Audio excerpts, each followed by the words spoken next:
কুবের ধনসম্পদ মন্ত্র 1 নম্বর। এই মন্ত্রটা আজকে আপনাদেরকে বলবো, 1 নম্বর মন্ত্রটা। পরবর্তী যে মন্ত্রটা আছে 2 নম্বর মন্ত্র কুবের দেবতার উদ্দেশ্যে, সেটা কিন্তু পরবর্তী ভিডিওতে আসবে, অবশ্যই দেখবে।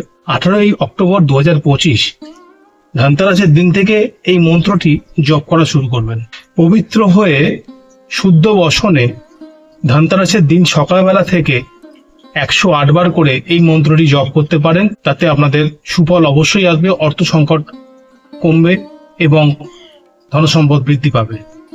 মন্ত্রটি হলো ওম শ্রীম ওম হ্রিম শ্রীম হ্রিম ক্লিম বিত্তেশ্বরায় নমঃ। মন্ত্রটি আপনারা লিখে নিতে পারেন এবং আপনারা এটি পাঠ করবেন। অবশ্যই এই ব্যাপারটা মাথায় রাখবেন যে যাদের দীক্ষা হয়েছে, শক্তি মন্ত্র দীক্ষা বা শুধু দীক্ষা বা ওম বীজ দীক্ষা হয়েছে, শক্তি বীজের দীক্ষা হয়েছে, তারা এগুলো পাঠ করবেন।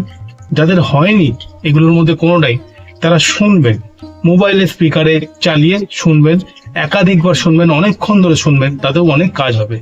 আর যারা পাঠ করবেন, জপ করবেন যারা, তারা কিন্তু 108 বার অবশ্যই জপ করবেন এবং করতে থাকবেন যতদিন পারেন।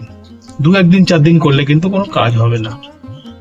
তো যারা আমার ভিডিওটি দেখছেন অবশ্যই তারা আমার ইউটিউব চ্যানেলকে সাবস্ক্রাইব করুন, ফেসবুকে আমাকে ফলো করুন এবং লাইক করতে ভুলবেন না। অবশ্যই মনোযোগ সহকারে করবেন এবং শুনবেন। যারা করবেন জব তারা মনোযোগ সহকারে, এবং যারা শুনবেন তারা কিন্তু মনোযোগ সহকারে শুনবেন, তবেই কাজ হবে।